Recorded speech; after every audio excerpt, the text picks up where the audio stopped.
December 23, 1944, near Manhay, Belgium. The snow-covered road junction marked the furthest penetration of the German armoured thrust through the Ardennes forest. Amid the chaos of what Americans would call the Battle of the Bulge, German salvage crews from Panzer Lehr Division worked methodically through frozen wreckage, cataloguing destroyed vehicles and searching for anything operationally intact. What they found would challenge every assumption German tank designers held about the acceptable trade-offs in armoured vehicle design. An M18 Hellcat tank destroyer, knocked out by a direct hit to its open-topped turret but with its running gear, transmission, and Continental R975 radial engine largely undamaged. Serial number USA 40127892, built by Buick Motor Division and belonging to the 705th Tank Destroyer Battalion. The vehicle bore hastily applied winter whitewash over olive drab paint, its 76mm gun pointed uselessly toward the tree line. Within hours, recovery specialists had the Hellcat loaded onto a heavy transport. Within days, it would reach the Automotive Testing Facility at Kummersdorf, 25 kilometers south of Berlin. There, German engineers would conduct examinations that revealed an American design philosophy so fundamentally different from their own that it bordered on incomprehensible. The Germans had built tank destroyers emphasizing firepower and armor protection. The Americans had built something that could reach 55 miles per hour on roads and sustain speeds exceeding 35 miles per hour across broken terrain. The mathematics of armoured warfare were about to be examined through an entirely new lens, one that prioritized reaching the battlefield over surviving it through thick armour alone. If you're enjoying this deep dive into the story, hit the subscribe button and let us know in the comments from where in the world you are watching from today. The German concept of tank destroyer design in 1944 emphasized heavy armour and powerful guns mounted on chassis, derived from existing tank designs. The Jagdpanther combined the Panther tank's hull with an enclosed casemate housing an 88mm gun and frontal armour exceeding 80mm thickness. The Ferdinand, later redesignated Elefant, mounted the same 88mm gun behind 200mm of frontal armour. Even lighter designs like the Jagdpanzer 38E Hetzer carried 60mm of frontal armour, angled steeply for maximum effectiveness. These vehicles reflected German tactical doctrine, emphasizing defensive operations where tank destroyers would occupy prepared positions, using their heavy armor and powerful guns to engage enemy tanks at long range while absorbing return fire. Mobility remained a secondary consideration, subordinate to firepower and protection. Field experience on the Eastern Front against Soviet armor had reinforced this doctrinal approach, as German tank destroyer units achieved impressive kill ratios when employed defensively from advantageous positions. The American M18 Hellcat represented an entirely different answer to the tank destroyer problem.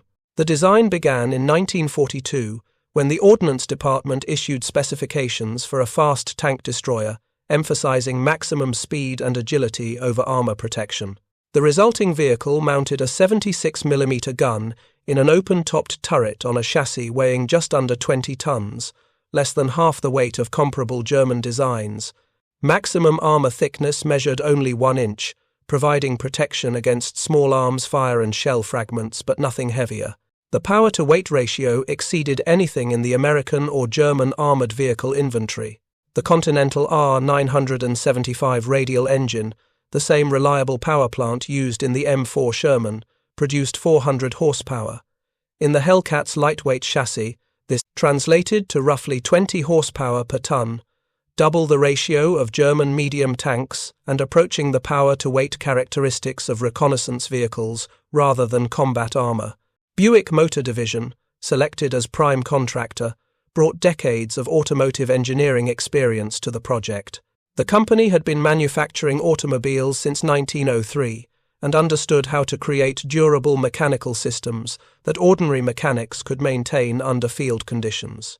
This civilian industry expertise would prove as decisive as the vehicle's raw specifications. The Hellcat's suspension system used torsion bars, a technology German engineers had pioneered and employed extensively in their own tank designs. But where German implementations prioritized minimum vertical space to reduce vehicle height, the American design emphasized durability and ease of maintenance. Each torsion bar could be removed and replaced without disassembling adjacent components, a seemingly minor detail that became critically important during sustained field operations when maintenance time determined operational availability. The transmission featured a manual gearbox with synchromesh, eliminating the need for double clutching that German designs required. This made the Hellcat nearly as easy to drive as a civilian truck, requiring minimal specialized training for drivers beyond basic automotive skills. German tank destroyer crews, by contrast, spent considerable time learning complex transmission operation and careful throttle management to avoid damaging their vehicles' temperamental powertrains. The tracked suspension employed vertical volute springs, a robust and proven design that provided excellent cross-country performance while remaining mechanically simple. Each road wheel could be individually replaced in the field using basic tools and minimal specialized equipment. German interleaved road wheel designs, particularly on Panthers and Tigers, required removing multiple wheels to replace a single damaged unit, consuming hours of valuable maintenance time. German engineers at Kummersdorf began their examination of the captured Hellcat with systematic thoroughness, photographing every component, measuring every clearance, and documenting construction techniques. The initial inspection revealed design approaches that seemed recklessly crude by German precision engineering standards. Yet the vehicle had clearly functioned effectively under combat conditions despite these apparent deficiencies. The armor struck German engineers as dangerously thin. 1 inch of rolled homogeneous armor could be penetrated by virtually any German anti-tank weapon from any range. The open-topped turret provided minimal protection for the crew, leaving them vulnerable to artillery airbursts, mortar fragments, and even small arms fire from elevated positions. The lack of overhead cover would be suicidal in German tactical doctrine, which expected tank destroyers to operate in forward positions under direct enemy observation and fire. But the American designers had clearly prioritized different characteristics. The thin armor reduced weight dramatically, enabling the exceptional mobility that defined the vehicle's tactical role. The open turret reduced height to just under 9 feet, making the Hellcat easier to conceal than German designs that exceeded 11 feet. The weight savings translated directly into speed, the characteristic American designers valued above all others for this particular vehicle. The powertrain examination revealed the Continental R975 radial engine in excellent condition, despite the vehicle having been knocked out in combat. German test engineers recognized this engine immediately from previous examinations of captured Sherman tanks. They knew from extensive testing that the Continental radial demonstrated remarkable reliability, consistently operating without failure across temperature ranges and terrain, conditions that would disable German engines. Mounted in the lighter Hellcat chassis, this proven engine delivered performance that seemed almost impossible to German engineers accustomed to the necessary trade-offs between power, weight, and reliability. The power-to-weight ratio exceeded 20 horsepower per ton, a figure German designers considered achievable only in reconnaissance vehicles weighing under 10 tons, not combat armor mounting a 76mm gun and carrying sufficient ammunition for sustained operations. The transmission drew particular attention from German powertrain specialists. The hydromatic automatic transmission, built by General Motors, represented sophisticated American automotive engineering applied to military requirements. While German designers had experimented with hydraulic transmissions, particularly the complex electric transmission system used in the Ferdinand tank destroyer, they had never achieved the reliability and ease of operation demonstrated by American automotive designs. The Hellcat's transmission required minimal driver skill and no specialized training beyond basic automotive knowledge. Drivers could focus on tactical situations and terrain navigation rather than carefully managing gear changes to avoid mechanical damage. This seemingly minor advantage translated into reduced driver fatigue during extended operations and significantly lower probability of transmission failure caused by operator error. German test engineers conducted initial automotive trials in January 1945, despite severe fuel shortages and the increasingly desperate military situation. The Hellcat rolled through Kummersdorf's obstacle courses, its tracks throwing frozen mud as the engine roared at high RPM. Engineers measured acceleration, braking distances, turning radius, and maximum speed under varying terrain and load conditions. The results contradicted everything German tank destroyer doctrine assumed about the relationship between armor protection, firepower, and mobility. The Hellcat accelerated from rest to 30 miles per hour in under 10 seconds on level ground, comparable to contemporary sports cars rather than armored vehicles. Maximum road speed exceeded 55 miles per hour when conditions permitted, though safety considerations typically limited sustained high-speed operation. Cross-country performance matched the headline-grabbing road speed with sustained speeds exceeding 30 miles per hour across broken terrain that would force German designs to reduce speed to half that figure. The vehicle's agility impressed test drivers accustomed to ponderous German designs. The Hellcat could execute sharp turns at speeds that would cause Panthers or Jagdpanthers to throw tracks or damage running gear. The lightweight chassis responded instantly to control inputs, allowing rapid changes in direction that would be tactically useful for both offensive and defensive operations. The suspension absorbed impacts from rough terrain without transmitting jarring shocks to the crew, maintaining gun stability and allowing accurate fire even during rapid movement. German test drivers noted how the vehicle's controls required neither excessive physical strength nor delicate precision, striking an optimal balance that allowed sustained operation without excessive fatigue. The steering required reasonable effort across all speed ranges, unlike German designs where steering effort increased dramatically with speed, often requiring 2 crew members to execute tight turns at high speeds. The transmission shifted smoothly through its range without the grinding or balking that characterized German manual transmissions under hard use. After each test run, engineers disassembled components to examine wear patterns, searching for signs of stress or impending failure. They found a powertrain that showed minimal wear despite what they knew must have been hard use in combat operations. Before capture, the engine maintained consistent oil pressure and compression across all cylinders. The transmission gears showed even wear patterns, indicating proper lubrication and load distribution. The final drives demonstrated none of the stress fractures or gear tooth deformation that plagued German designs after comparable operating time. The systematic testing continued through January and into February 1945 as the strategic situation deteriorated and Soviet forces advanced relentlessly toward Berlin from the east. Engineers drove the Hellcat through hundreds of kilometers of test courses, replicating combat conditions and measuring every aspect of mechanical performance. They collected data that told an unambiguous story about American design philosophy and its practical advantages over German approaches. The operational endurance testing revealed perhaps the most significant difference between American and German armored vehicle design. German tank destroyers required frequent maintenance halts during sustained operations, with crews spending as much time servicing their vehicles as operating them in combat. Panthers and Jagdpanthers demanded constant attention to transmission fluid levels, engine oil consumption, track tension, and countless other details that could cause catastrophic failure if neglected. The Hellcat simply ran. Engineers conducted extended trials, pushing the vehicle to operational limits, and it continued functioning without the frequent mechanical interventions German designs required. The engine maintained consistent performance hour after hour. The transmission shifted smoothly without adjustment or special procedures. The running gear required no more than routine track tension checks and basic lubrication. Every system reflected a design philosophy that prioritized keeping the vehicle operational rather than achieving theoretical performance maximums that looked impressive in specifications but couldn't be maintained under field conditions. German engineers documented these observations in detailed technical reports circulated through Heereswaffenamt channels to senior commanders and armaments ministry officials.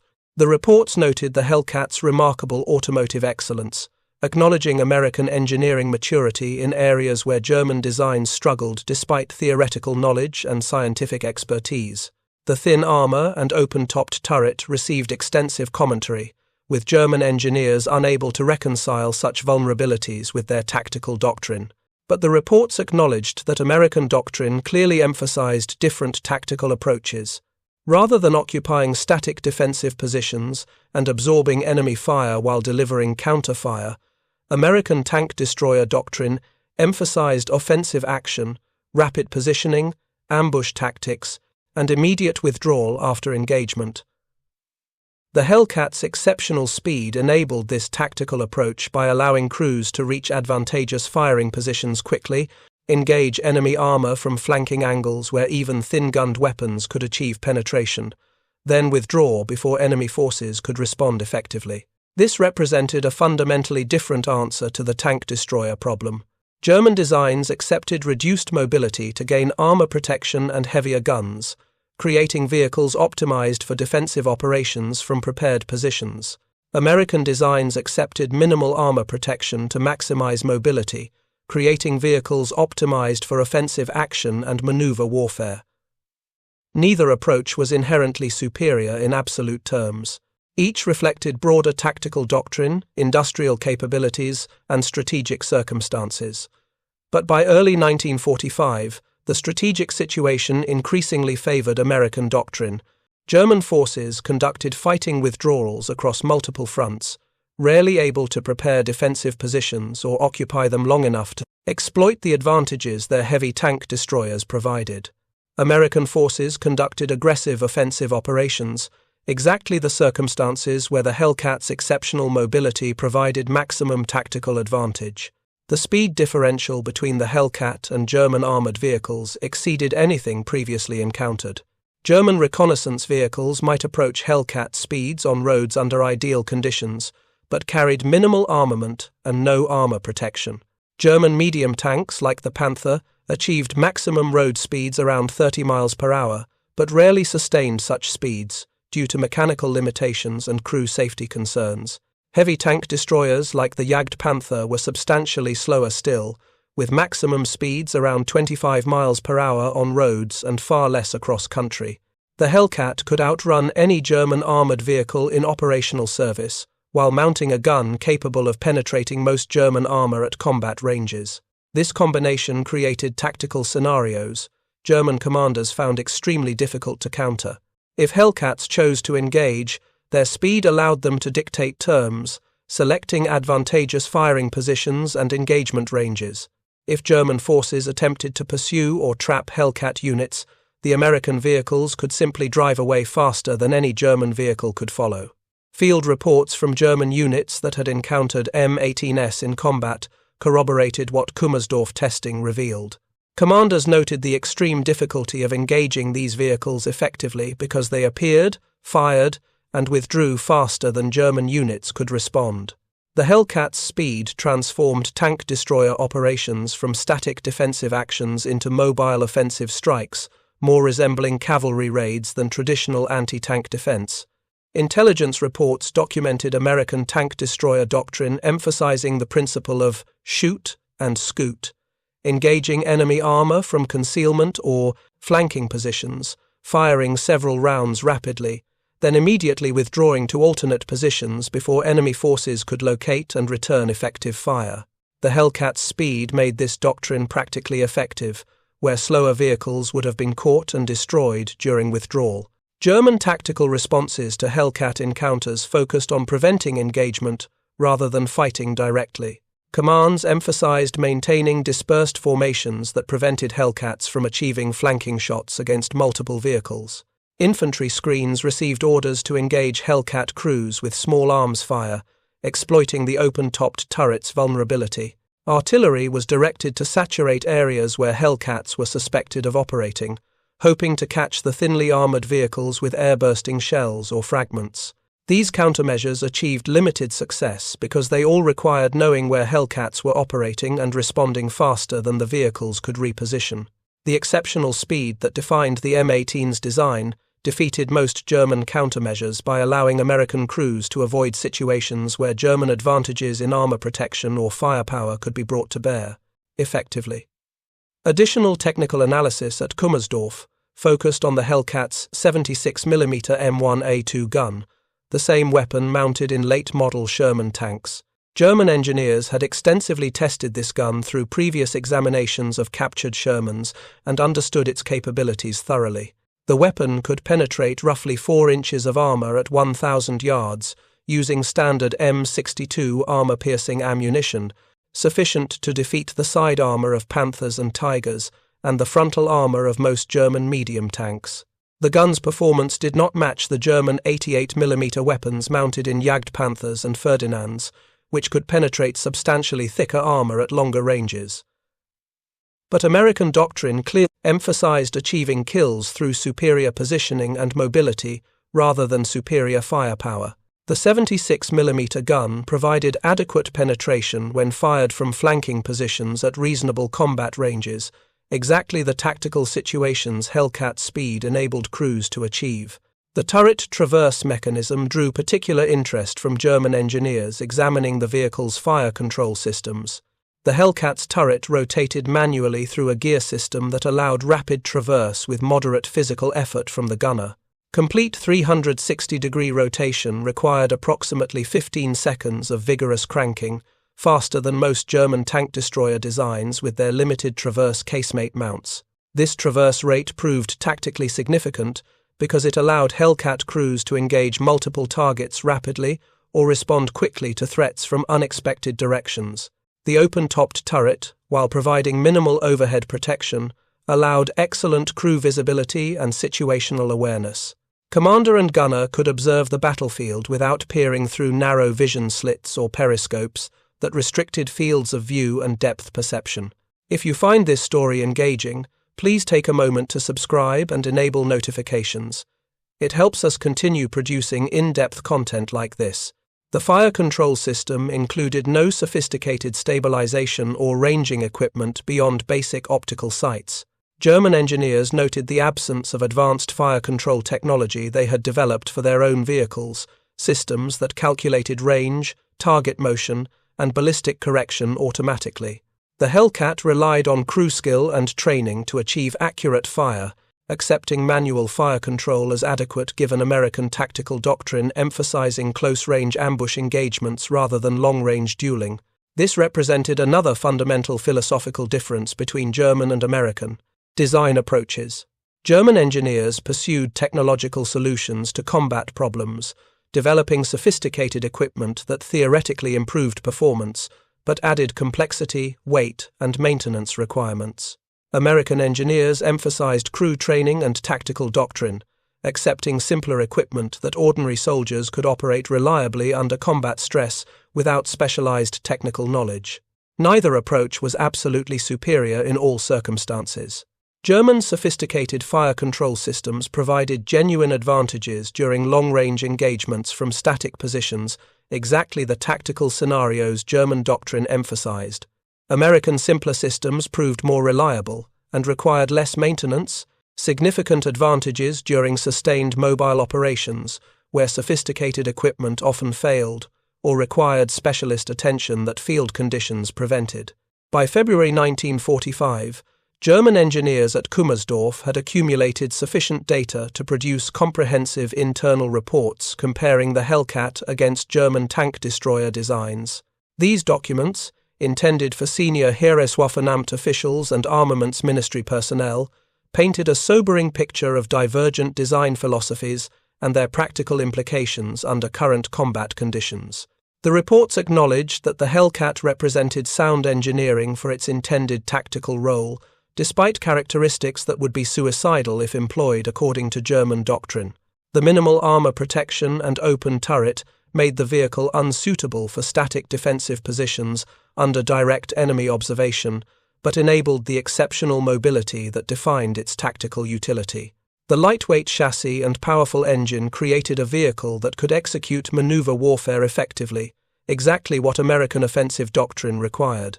German tank destroyer designs, built around different tactical assumptions, proved less well-suited. For the fighting withdrawals and mobile defensive operations, German forces now conducted across all fronts. Heavy armor and powerful guns remained valuable assets, but exceptional mobility would have provided greater tactical utility as German forces attempted to counter overwhelming Allied numerical superiority through maneuver rather than static defense. The comparison became particularly painful when German engineers calculated production costs and manufacturing requirements. The Hellcat's simple construction required far fewer man-hours to build than comparable German designs. Buick Motor Division had produced over 2,500 M18s between July 1943 and October 1944, averaging roughly 200 vehicles monthly during peak production, with minimal disruption to the company's other military production contracts. German industry struggled to produce tank destroyers at rates approaching American output, despite dedicating substantially more resources to armoured vehicle production. The Jagdpanzer 38T Hetzer, Germany's closest equivalent in terms of weight class and production volume, achieved monthly production rates around 300 vehicles during peak output, but this required the entire capacity of BMM factories in occupied Czechoslovakia, plus additional German facilities. The Jagdpanther, Germany's most capable tank destroyer design, never exceeded monthly production of 100 vehicles, and typically produced far fewer. The Ferdinand achieved total production of just 90 units before the program ended. These limited production numbers reflected not just Allied strategic bombing of German industry, but fundamental differences in design philosophy and manufacturing approach. The Hellcat's design facilitated mass production through standardized components, straightforward assembly procedures, and extensive use of commercial automotive parts that leveraged existing supply chains. The vehicle could be built using conventional automotive manufacturing techniques by workers with basic industrial training. German tank destroyers employed specialized components requiring precision manufacturing, complex assembly procedures demanding skilled labor, and custom parts manufactured specifically for armored vehicle production without civilian equivalents. American automotive industry maturity, developed through decades of mass-producing civilian vehicles, translated directly into military production capacity that German industry could not match despite comparable or superior theoretical engineering knowledge. The United States produced military vehicles using the same mass production principles, standardized components, and interchangeable parts that had made American automobile manufacturers globally dominant before the war. Germany lacked this industrial foundation. Civilian automobile ownership remained limited before the war, with vehicles essentially luxury items for wealthy individuals and party officials rather than consumer products for ordinary citizens. The Volkswagen program, announced with great fanfare in 1934 and promising affordable cars for German workers, had delivered fewer than 1,000 civilian vehicles by 1939, when military production consumed all industrial capacity. This vast difference in automotive industry maturity created corresponding differences in engineering philosophy, manufacturing capability, and design approaches when both nations converted civilian industries to military production. American vehicle designers built military equipment using techniques, components, and supply chains developed for civilian markets. German designers built specialized military equipment using approaches developed specifically for military applications without extensive civilian industry foundation. The captured Hellcat provided tangible evidence of these industrial differences. Every aspect of the vehicle's construction reflected American automotive engineering principles adapted to military requirements. The engine came from established manufacturers with decades of experience producing reliable power plants. The transmission represented sophisticated but proven technology developed for commercial applications. The suspension used robust, easily maintained components that ordinary mechanics could service with basic tools and minimal training. German engineers examining the Hellcat recognized these advantages but possessed no means of replicating them given Germany's industrial base and current strategic circumstances. Converting to American manufacturing approaches would have required retooling entire industries, retraining the workforce, and accepting significant production disruptions during transition. None of these were feasible options while fighting a losing war on multiple fronts against enemies with overwhelming material superiority. The testing program at Kummersdorf continued through February 1945, despite the deteriorating military situation and approaching Soviet forces. Engineers maintained professional standards and systematic methodology, documenting findings with scientific rigor even as strategic defeat became inevitable. The Hellcat underwent additional trials measuring fuel consumption, examining maintenance requirements, and evaluating component reliability under extended operations. Fuel economy testing revealed another American advantage that German forces found increasingly painful as petroleum supplies dwindled. The Hellcat consumed approximately 1 gallon of gasoline per mile during typical mixed driving conditions, combining road movement and cross-country operations. This figure compared favorably to German medium tanks and tank destroyers, despite the Hellcat's exceptional speed and performance. The Continental R975 radial engine's efficient design and the vehicle's lightweight chassis combined to produce excellent fuel economy relative to performance delivered. German vehicles of comparable firepower typically consumed substantially more fuel per mile while achieving far lower speeds and less impressive operational range. As German fuel supplies contracted and operations became increasingly constrained by petroleum availability, the Hellcat's efficiency represented yet another American advantage that German industry could not match. The maintenance requirements documented through systematic testing demonstrated the Hellcat's practical superiority in sustained field operations. German engineers conducted detailed maintenance protocols, performing routine service tasks, and documenting the time, tools, and skill levels required for each procedure. They compared these requirements against equivalent maintenance on German tank destroyer designs. The results reinforced conclusions drawn from earlier Sherman testing. American vehicles required substantially less maintenance intervention to maintain operational readiness. The Hellcat's powertrain demanded routine oil changes, filter replacements, and basic lubrication following straightforward schedules clearly marked in technical manuals. These procedures could be accomplished by mechanics with basic automotive training using standard tools carried in the vehicle's onboard toolkit. German tank destroyers required constant expert attention from highly trained specialists. Jagdpanthers demanded frequent transmission fluid checks and adjustments to prevent catastrophic failures. Engine valve clearances needed regular measurement and adjustment by skilled technicians. Track tension required continuous monitoring and correction to prevent throwing tracks during operations.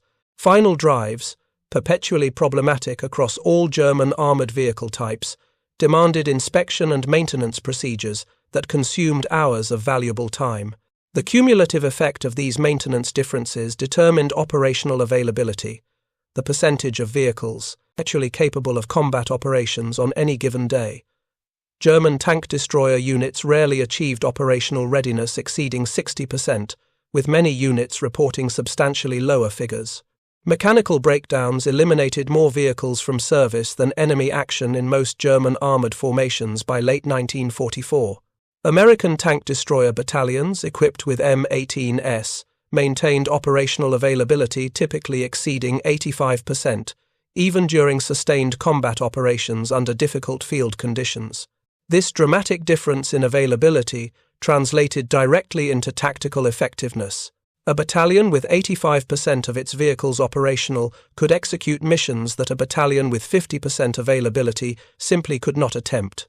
Field reports from German units that had encountered Hellcats in combat began reaching Kummersdorf through intelligence channels during the testing period. These reports, compiled from after-action assessments and unit war diaries, provided real-world validation of the testing facility's findings about American design philosophy and its tactical implications. Panzer Lehr Division reported multiple encounters with M18s during the Ardennes offensive in December 1944. Their operational reports noted the extreme difficulty of engaging these vehicles effectively because they appeared from unexpected directions, delivered rapid, accurate fire, then withdrew before German forces could coordinate effective responses. The division's war diary recorded frustration among commanders unable to bring their superior firepower and armour protection to bear against enemies who simply refused to fight on German terms. The 2nd Panzer Division, operating in the northern sector of the Ardennes offensive, documented similar experiences.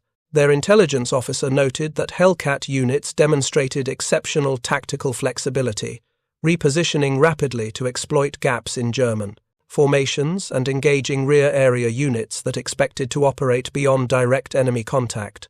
The speed differential proved decisive in these encounters, allowing American tank destroyers to penetrate defensive lines, strike supply columns and headquarters units, then withdraw before German reserves could respond. Reports from the Eastern Front told similar stories where captured Hellcats had been pressed into German service after being taken from Soviet forces, who had received several dozen M18s through Lend-Lease in late 1944. German crews operating these captured vehicles universally praised their reliability and speed, noting how the Hellcats' mobility enabled tactical options impossible with German equipment. One report from a mechanized unit on the Eastern Front in January 1945 described using a captured Hellcat as a reconnaissance vehicle and rapid reaction reserve. The vehicle's speed allowed it to investigate reported enemy movements far more quickly than German reconnaissance vehicles could manage while carrying sufficient firepower to engage enemy armor if necessary. The crew noted they could cover more ground in a single day than German reconnaissance units could manage in 3 days using conventional vehicles. These field reports reinforced what Kummersdorf testing had revealed. The Hellcat's exceptional speed fundamentally changed tank destroyer tactical employment, enabling offensive operations and maneuver warfare that German designs could not execute effectively. American doctrine had evolved to exploit these capabilities, creating integrated combined arms tactics where fast tank destroyers provided mobile anti-armor capability, supporting infantry advances and armored breakthroughs. German tactical doctrine, developed around slower, more heavily armored vehicles, struggled to counter American approaches effectively. German commanders attempting to employ captured Hellcats according to German doctrine found the vehicles unsuited for static defensive positions where their thin armor became a critical vulnerability. But commanders who adapted American tactical concepts discovered the M18 could accomplish missions impossible for German equipment.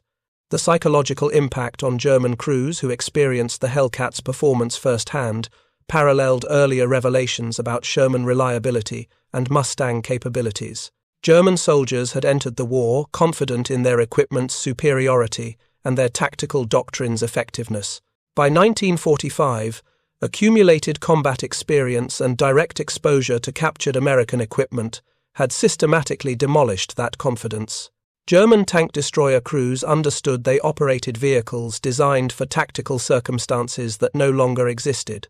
Heavy armor and powerful guns, optimized for defensive operations from prepared positions, provided minimal advantage during fighting withdrawals across open terrain against enemies with overwhelming numerical superiority. The mobility to reposition rapidly, engage from unexpected angles, and withdraw before being overwhelmed would have provided far greater tactical utility. But German industry lacked the capacity to produce vehicles like the Hellcat, even if designers had recognized its advantages earlier. The industrial maturity, manufacturing sophistication, and engineering philosophy that made the M18 possible had developed over decades in American civilian automotive industry. Germany possessed theoretical engineering knowledge, but lacked the practical industrial foundation to implement comparable designs at scale, while simultaneously fighting a multi-front war. March 1945 brought the final phase of Hellcat testing at Kummersdorf, as Soviet artillery could be heard in the distance, and evacuation plans were implemented. Engineers frantically compiled final reports and shipped documentation to facilities farther west, hoping to preserve technical intelligence for whatever future awaited Germany after inevitable defeat. The captured Hellcat underwent final evaluation trials, measuring every system one last time under controlled conditions. The vehicle had covered over 1,000 kilometers during testing without major mechanical failure, demonstrating the reliability that American automotive engineering principles produced. The engine maintained consistent performance throughout, requiring only routine maintenance that any competent mechanic could perform. The transmission shifted smoothly, without the grinding or balking that characterized German designs under sustained hard use. The running gear showed minimal wear despite abuse on obstacle courses, designed to stress mechanical components to destruction. German engineers prepared their final technical assessment of the M18 Hellcat for circulation through whatever remained of the Heereswaffenamt bureaucracy. The report acknowledged American engineering achievement in creating a vehicle optimized for its intended tactical role, despite characteristics that seemed recklessly inadequate by German design standards. The minimal armor protection and open turret would be suicidal in German tactical doctrine, but enabled the exceptional mobility that defined the vehicle's combat effectiveness under American operational concepts. The report noted that American designers had solved the tank destroyer problem differently than German engineers by prioritizing entirely different characteristics. Where German designs emphasized survivability through armor protection and firepower through powerful guns, accepting reduced mobility as a necessary trade-off, American designs emphasized mobility above all other considerations, accepting minimal armor as the price of exceptional speed. Neither approach was inherently correct or incorrect in absolute terms. Each reflected broader tactical doctrine, industrial capabilities, strategic circumstances, and national military traditions. But the current strategic situation increasingly favored American design philosophy. Mobile warfare and offensive operations rewarded speed and agility over armor protection. Fighting withdrawals required vehicles that could reposition rapidly, rather than occupy static defensive positions. Maneuver warfare emphasized mobility and tactical flexibility over the ability to absorb punishment. The final Kummersdorf report concluded that the Hellcat represented mature American automotive engineering successfully applied to military requirements. The vehicle demonstrated that civilian industry experience in mass-producing reliable mechanical systems translated directly into military effectiveness when properly adapted. German industry lacked this foundation despite possessing equivalent or superior theoretical knowledge and scientific expertise. The report made no recommendations for future German tank destroyer development because everyone involved understood there would be no future development. Germany faced imminent total defeat. The military-industrial complex that had produced Panthers, Tigers, and Jagdpanthers was collapsing under Allied bombing, raw material shortages, and the loss of industrial regions to advancing enemy forces. Whatever lessons the Hellcat offered would be learned by others in the post-war world. As Soviet forces approached Kummersdorf in April 1945, the facility prepared for final evacuation. The captured Hellcat, along with other Allied equipment undergoing testing, received orders for destruction to prevent recapture. German engineers, maintaining professional standards to the end, carefully documented the vehicle's final condition before disposal. The M18 that had revealed so much about American engineering philosophy would not survive the war's end. The broader implications of German testing on captured American armored vehicles extended well beyond immediate tactical considerations. The systematic evaluation of Shermans, Hellcats, and other American designs had forced German engineers to confront uncomfortable truths about relative industrial capabilities and divergent engineering philosophies. American designers had consistently prioritized practical functionality and operational reliability over theoretical performance optimization. They built vehicles that ordinary soldiers could operate effectively with minimal training, and ordinary mechanics could maintain using basic tools and standard procedures. They emphasized keeping equipment operational under field conditions, rather than achieving impressive specifications that couldn't be sustained during sustained combat operations. German designers had pursued technical sophistication and performance maximization, creating vehicles with impressive capabilities on paper, but problematic reliability in field service. They built equipment that required highly trained specialists to operate and maintain, assuming that such personnel would always be available. They accepted complex maintenance requirements and frequent mechanical interventions as necessary costs of achieving superior performance. These divergent philosophies reflected deeper differences in industrial maturity, national circumstances, and military traditions. American automotive industry had developed mass production techniques and standardization principles through decades of civilian manufacturing experience. German industry lacked this foundation, instead emphasizing precision engineering and artisanal craftsmanship that produced excellent individual products, but couldn't be scaled to mass production without quality degradation. The strategic implications proved decisive. The United States could produce enormous quantities of reliable military equipment using established automotive industry techniques, while simultaneously maintaining high civilian living standards and supplying allies through Lend-Lease. Germany struggled to produce adequate military equipment, despite total mobilization of industrial capacity and draconian allocation of all resources to the war effort. The numbers told an unambiguous story. American factories produced over 2,500 M18 Hellcats, alongside tens of thousands of Sherman tanks, hundreds of thousands of trucks, and enormous quantities of every other military equipment category. German industry produced all tank destroyers of all types, in numbers that couldn't match American production of single vehicle types, despite Germany dedicating proportionally far more industrial capacity to military production. This production disparity reflected fundamental differences in industrial sophistication and manufacturing capability that no amount of German engineering brilliance could overcome. American industry's decades of civilian automotive experience provided the foundation for military production that simply worked, producing reliable equipment in overwhelming quantities using established techniques and supply chains. The tactical advantages American vehicles demonstrated through superior reliability, ease of maintenance, and thoughtful design translated directly into strategic advantages through higher operational availability and greater overall numbers. American units could sustain offensive operations because their vehicles kept running. German units conducted fighting withdrawals punctuated by frequent halts for mechanical repairs and recovery of broken-down vehicles. Former German tank destroyer crews who survived the war consistently reported in post-war interviews and memoirs that mechanical reliability often mattered more than armor protection or firepower in determining combat effectiveness.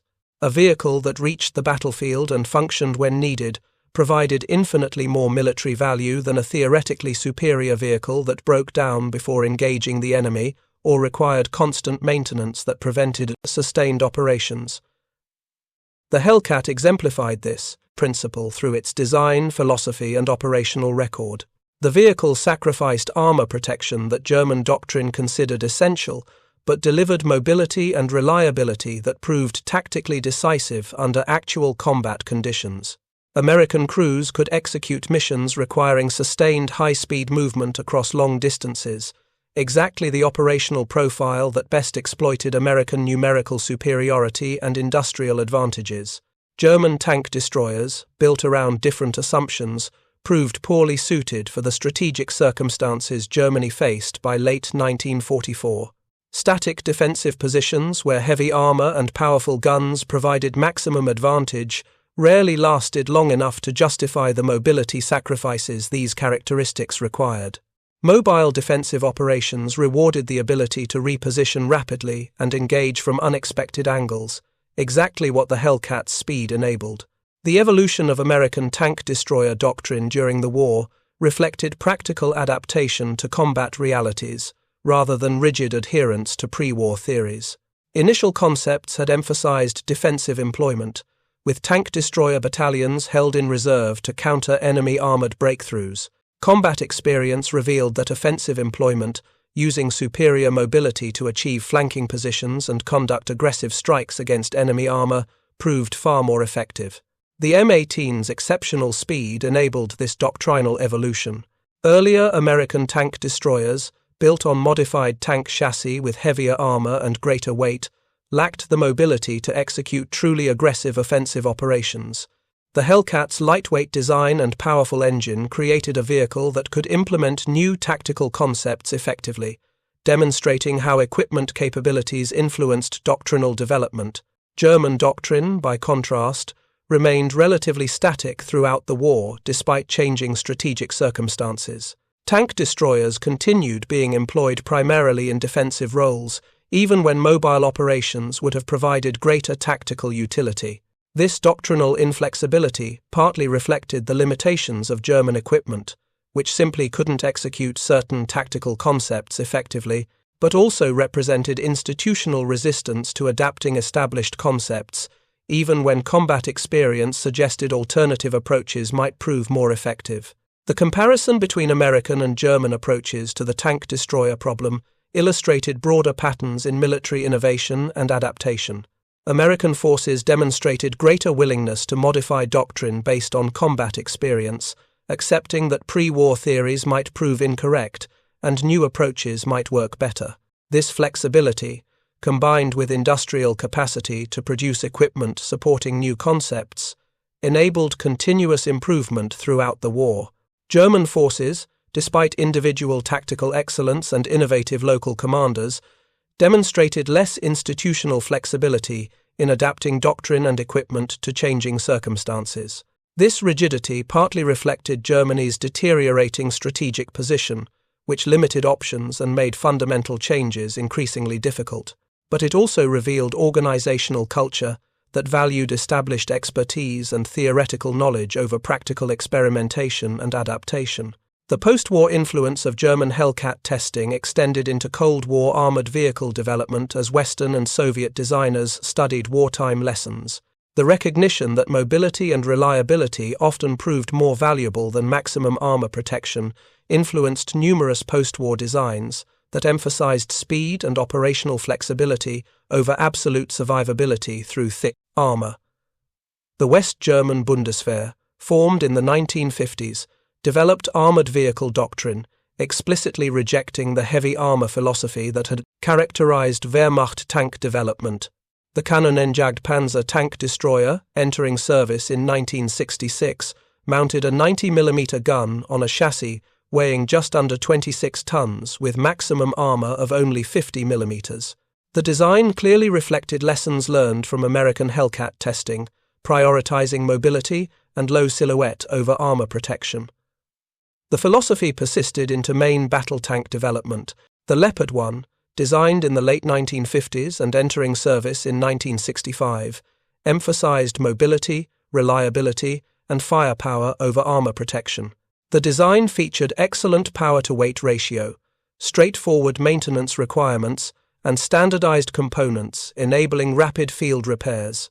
These characteristics directly paralleled American design approaches that had proven so effective during World War II. Soviet designers drew different conclusions from studying captured American vehicles and German testing data obtained after the war.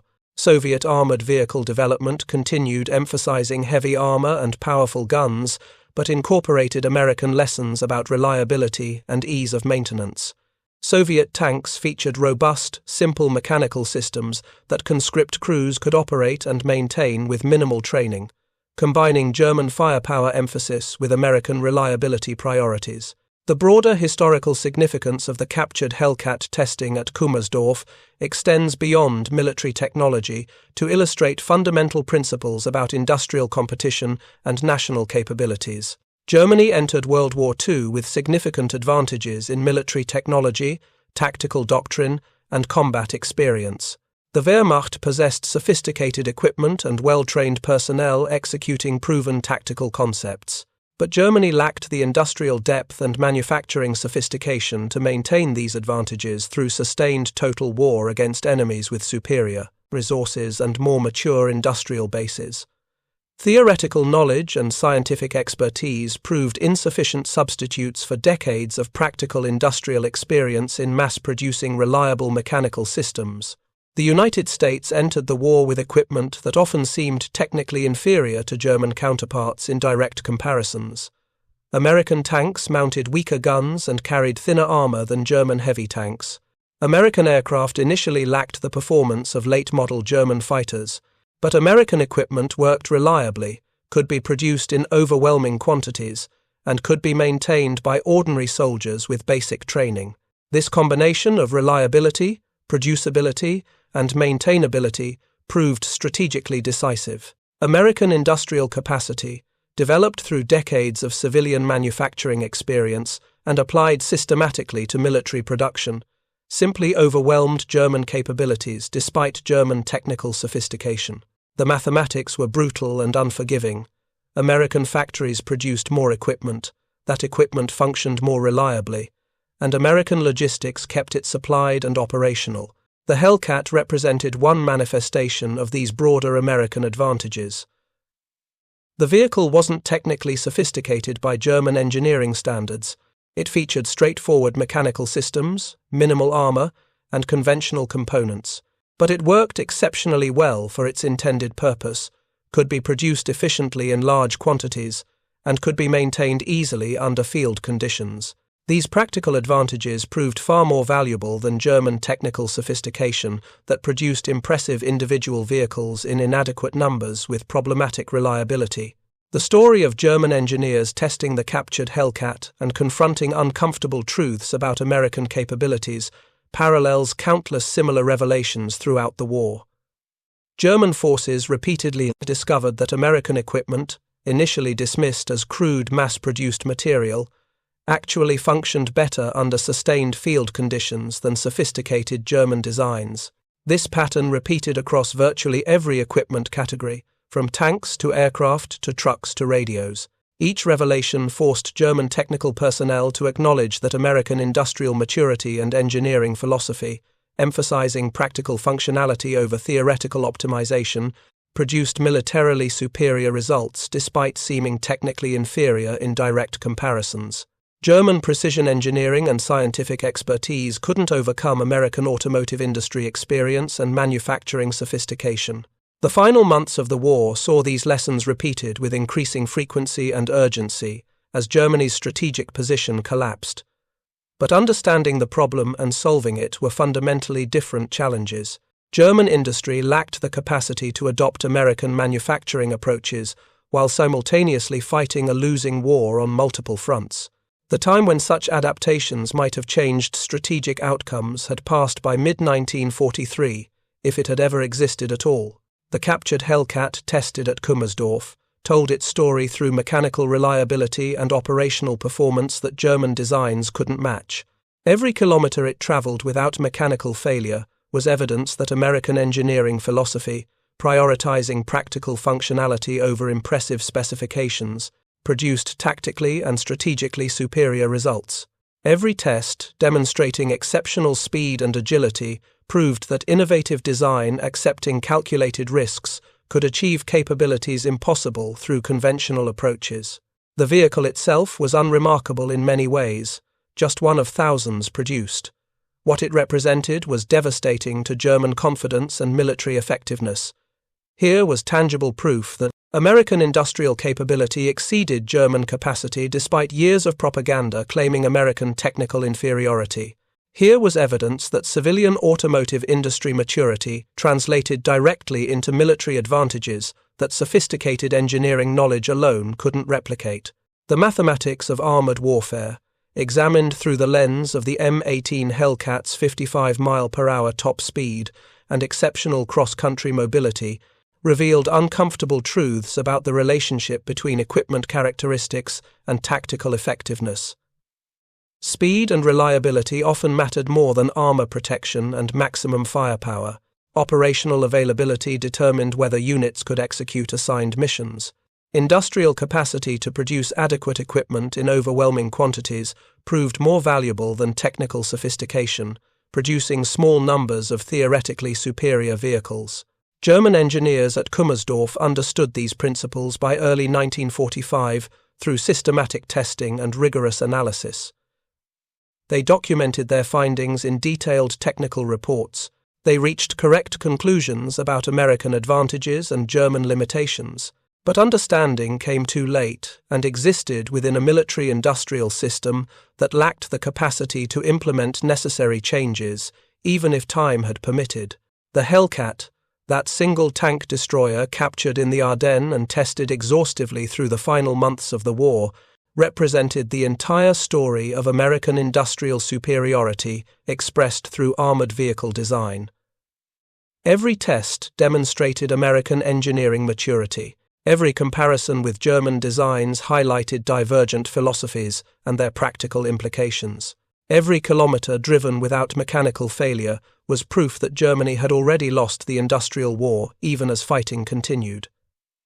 Thank you for watching. For more detailed historical breakdowns, check out the other videos on your screen now, and don't forget to subscribe.